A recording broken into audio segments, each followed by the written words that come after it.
नुआपड़ा जिला पड़ोशी राज्य छत्तीसगढ़ गरियाबंध एसपी निकटरे आत्मसमर्पण करिसेंती। 8 लाख टंका पुरस्कार रखा महिला माओवादी नागारी एरिया कमिटी सचिव जानसी ओरफ भाचेला मातामी गढ़चिरोली जिला तहसील धनोरा थाना गट्टा कोंडाबाही ग्रामर बासिंदा। जुलाई 2005 रु फेब्रुआरी 2006 पर्यंत जन मिलिशियार सदस्य भाबरे कार्य करथिले। फेब्रुआरी 2006 रे चाटगांव एलओएस कमांडर रणिता द्वारा माओ संगठन रे नियुक्ति पाइथिले। से जुलाई 2007 पर्यंत एलओएस रे कार्य करथिले। जुलाई 2007 रे नर्मदा नामक जणे नक्सल तांको स्थानांतर करी गार्ड करथिले। सेप्टेम्बर 2007 रे माड अंचल रे एसजेडसी बैठक रे तांको गरियाबंद अंचल रे काम करिबाकू प्रस्ताव दिया जायथिला।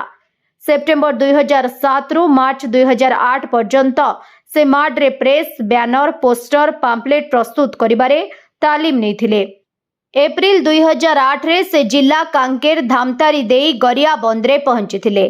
सेबेठारु 2011 पर्यंत से एसजेडसी कार्तिक सहित प्रेस संबंधी कार्य करथिले। 31 अक्टोबर 2011 से डीवीसीएम सत्यम गाड़वाडेंकु विवाह करथिले एवं तांको सहित मेनपुर डिविजन रे जुलाई 2014 पर्यंत कार्य करथिले। जुलाई 2014 रु से नागरी एरिया कमिटी एससीएम भाबरे कार्य करि आसुछंती। जुलाई 2018 पर्यंत एही पदवी।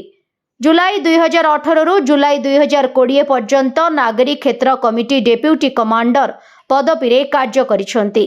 जुलाई 2020 रु जुलाई 2022 पर्यंत नागरी क्षेत्र कमिटी कमांडर भाबरे कार्य करिसंती। जुलाई 2022 रु ए पर्यंत नागरी क्षेत्र कमिटी सचिव भाबरे कार्य करिसंती। माओवादींको फंपा चिंताधारा एवं वर्तमान सेमानंकर दुर्नीतिपूर्ण कार्यकू बांटी से कहिसंती जे आजी माओवादी माने पुलिस सूचनादाता संदेह रे निरीह ग्रामवासी को बलपूर्वक हत्या करुछंती। कौनसी कारण बिना राशन सामग्री पाई लोकंकु हैरान करुछंती। सरकार को विकास मूलक कार्य को क्षति पहुंचाउछंती किंबा सेगुडी को समाप्त करने को देउनाहांती।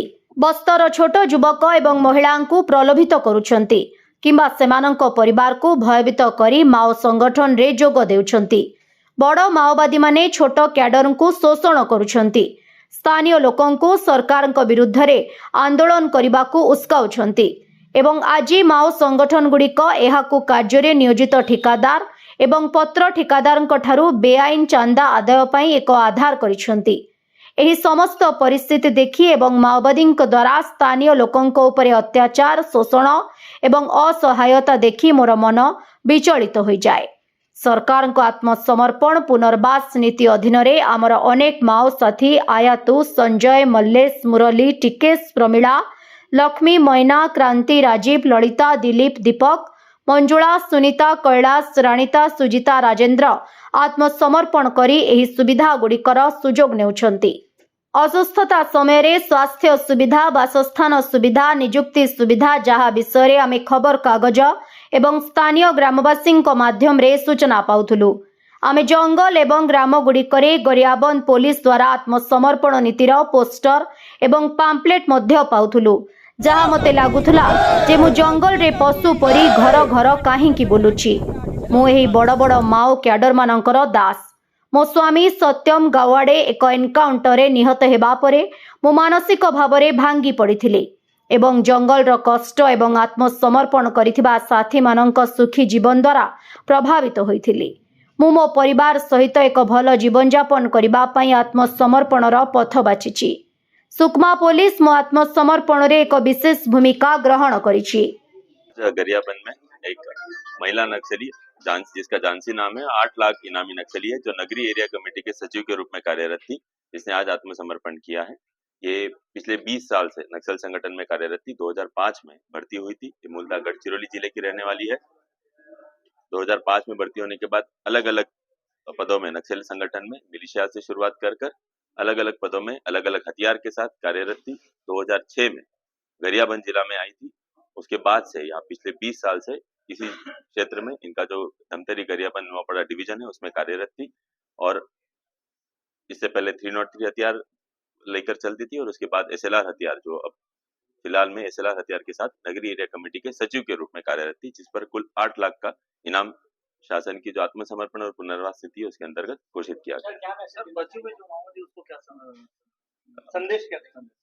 इसमें यह संदेश रहेगा, जितने नक्सली इस क्षेत्र में अभी सक्रिय है, इस झांसी और अन्य जो इतने काडर है जिन्होंने उनके जो पुराने साथी थे उन्होंने आत्मसमर्पण किया है और खुशहाल जिंदगी जी रहे हैं। इस झांसी का भी आत्मसमर्पण करने का कारण यही था कि उसके साथियों की जिंदगी को, जैसे आपने देखा होगा टिकेश और परमिला जिससे पहले आत्मसमर्पण किए थे, उनकी शादी हुई, उसके बाद जो आत्मसमर्पण किए नक्सली वो एक नौकरी भी शासन के द्वारा दी गई है और उनको शासन के द्वारा दिया गया इनाम भी मिला है। तो उनकी खुशहाल जिंदगी देखकर झांसी के द्वारा आत्मसमर्पण किया गया है और इसको देखकर ही अन्य जो नक्सली जो अभी बचे हुए हैं, जो सक्रिय नक्सली है, वो लोग भी शासन की पुनर्वास और आत्मसमर्पण नीति का लाभ उठाए और आत्मसमर्पण करे।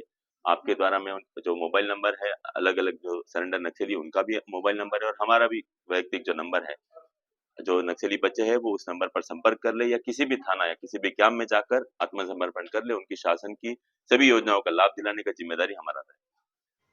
सब एडिटर ऑल ओडिशा रो जगन्नाथ सागर को रिपोर्ट ओडिशा हाइलाइट समाचार। खबर दुनिया रे जोड़ी हेबा पाई सब्सक्राइब करंतु ओडिशा हाइलाइट समाचार को आउ दबे दियंतु बेल आइकन को सर्वप्रथमे खबर पाइबा पाई।